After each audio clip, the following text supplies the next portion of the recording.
Everybody talks about price, but in this market, well, that's amateur hour. The real pros are negotiating the terms and using seller fear to score five-figure credits. And most buyers don't even know they're on the table. I'm Ramin and welcome back to my channel, Real Talk. If you've been following along, you know I've been revealing how to win in this crazy housing market. Today, I'm gonna dive even deeper. I'm gonna show you 3 seller credits that can save you tens of thousands of bucks that most buyers don't even know what to ask for. And make no mistake, these aren't just nice to haves.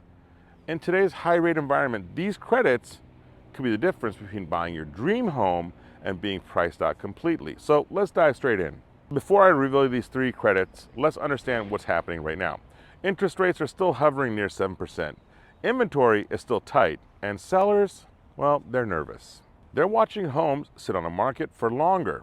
They're seeing fewer offers, and they're worried about their biggest asset losing value by the day. This is where most buyers make their first mistake. They think a nervous market means they should be lowball the price. Wrong. What sellers want right now isn't a price war. They want certainty. They want a clean, smooth close. They want to move on with their lives. And that's where terms become your secret weapon. When you negotiate the right terms, you create a win-win that gets you the home without the bidding war. Most agents aren't even thinking about this. They're still playing the old game, focusing on a purchase price and leaving thousands on the table. Let me show you how to change that game completely. The first powerful seller credit is what's called a temporary buy down. If you watched my last video, I told you how I got a seller to pay $73,000 towards my mortgage. You already know this basics, okay? But let me quickly explain for the new folks. A 3-2-1 buy down works like this. In year 1, your interest rate is 3% below market. In year 2, it's 2% below market. In year 3, it's only 1% below market. Year 4, you go back up to the standard rate. So let's put that in Bay Area terms. Say you're buying a home for $1.5 million with 20% down. Your loan amount is $1.2 million. At today's rates, roughly 7%, your monthly payment would be $8,000. But with a 3-2-1 buy down, in year 1, you're paying 4% interest, $5,730 a month. In year 2, you're paying 5% interest, $6,440 per month, and in year 3, you're paying 6% interest, $7,200 a month. In year 4, it goes right back up to that 7% at $8,000.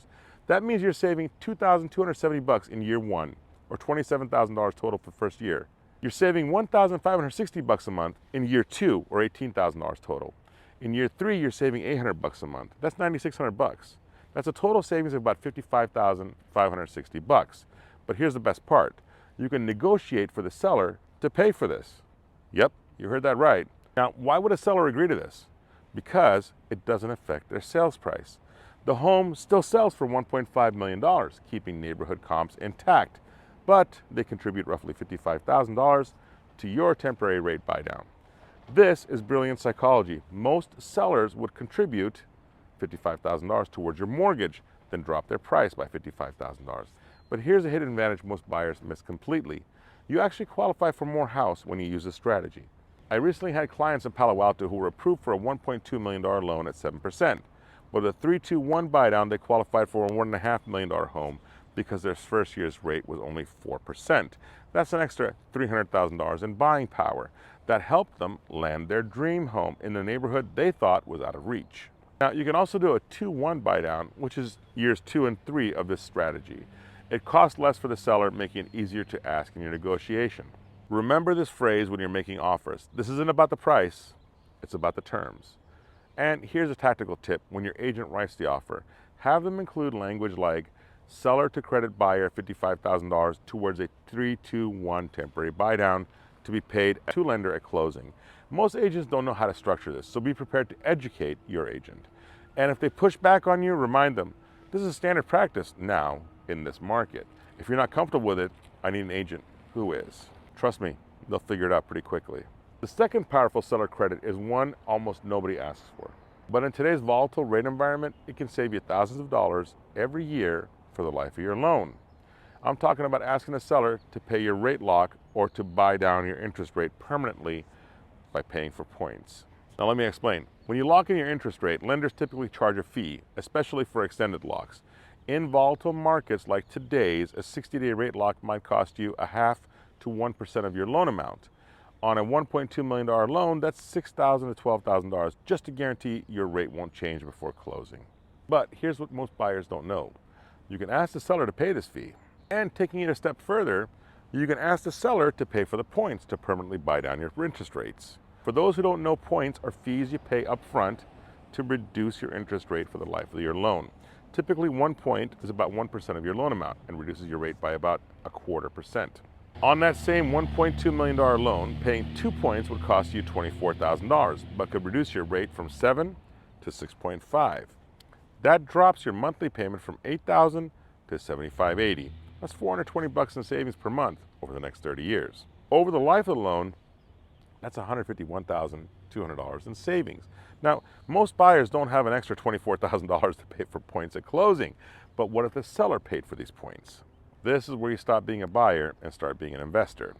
When you negotiate for the seller to pay for the reduction in points, you're basically investing in the future borrowing power. I recently worked with a couple in San Jose who were competing for a $1.8 million home.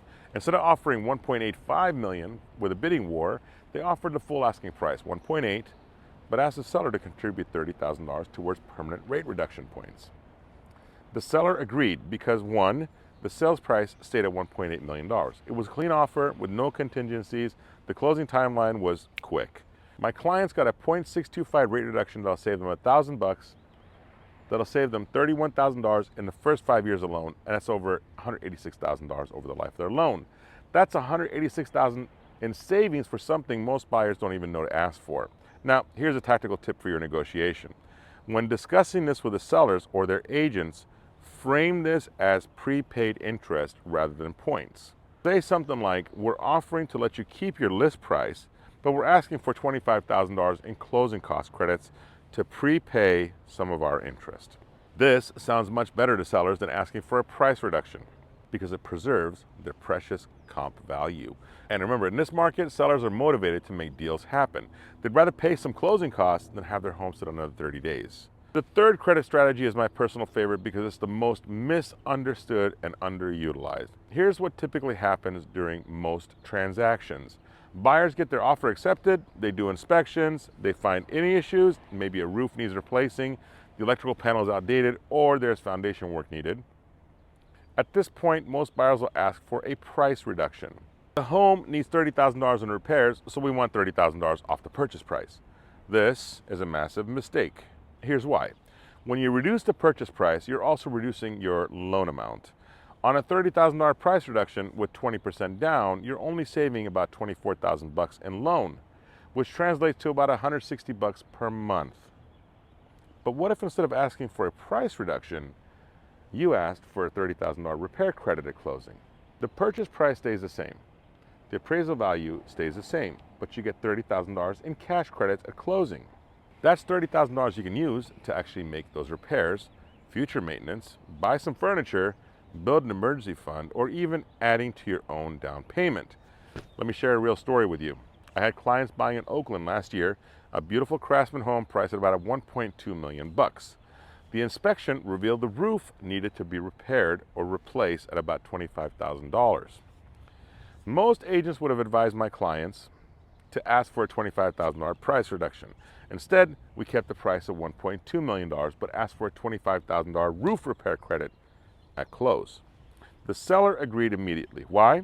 Because their home still sold for $1.2, keeping neighborhood comps intact. My clients closed on a home, and guess what? They found a roofing company who could do the job for about $18,000. That left them with $7,000 extra they used to upgrade their kitchen appliances. But there's another huge advantage here. Appraisers look at the final sale price, not the credits. In a market where appraisals are coming in low, keeping the purchase price higher while getting credits can help prevent appraisal issues. This is where you really start playing chess while everyone is still playing checkers. Now for the tactical tip. When asking for repair credits, make it specific in your request. Don't just ask for credits generically. Have your agent write something like seller to credit buyer $25,000 at closing costs for roof replacement.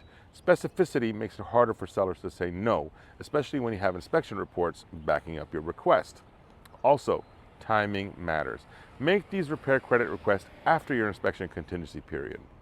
when you already have leverage and the seller is emotionally committed to the deal. If your agent pushes back and says, oh, let's talk about price reduction, educate them. Tell them, price reductions affect comps and appraisal values. Credit requests preserve the price while giving us the flexibility after. Most agents aren't even thinking about this. They're still stuck in the old way of negotiating. But you, well, you know better. So let's put all three of these strategies together in a real world scenario. Imagine you're buying a $1.5 million home in San Mateo, putting 20% down. Instead of negotiating just on the price, you structure your offer like this. 1. Full asking price, $1.5 million. Request a 2-1 buy down, $28,000. Request points to permanently reduce your rate, $15,000. After inspection, request repair credits of $20,000. That's potentially $63,000 in total credits, all without reducing the purchase price by 1 cent. The seller's happy because they got their asking price. You're happy because you're saving tens of thousands of dollars, and your agent should be happy with their commission on the full sale price. This is how you win in today's market. Not by fighting over price, but by mastering your terms. Remember, in a high rate environment, every dollar of seller's credit is more valuable than a dollar of the purchase price. And here's the mindset shift that will change everything. When you focus on rate buy downs and credits instead of purchase price, you're not just buying a house, you're creating financial flexibility that will benefit you for years to come. So the next time you run an offer, please remember, you don't have to be the highest bidder. You just have to be the smartest. And these 3 credits, no, that's your advantage. While other buyers are obsessing over price, you'll be negotiating terms that actually matter. While they're stretching their budgets to breaking points, you'll be creating breathing room in yours. And while they're wondering why they can't get into their dream neighborhoods, you'll be unpacking in yours. This is how you win in today's market, not by focusing on what everyone else is focusing on, but by seeing opportunities others miss. If you found this valuable, hit that subscribe button right now, because in the next video, I'm going to show you the 5 most common buyer mistakes in 2025 and how to avoid every single one. Until then, remember, in real estate, knowledge isn't just power, it's profit. I'll see you next week.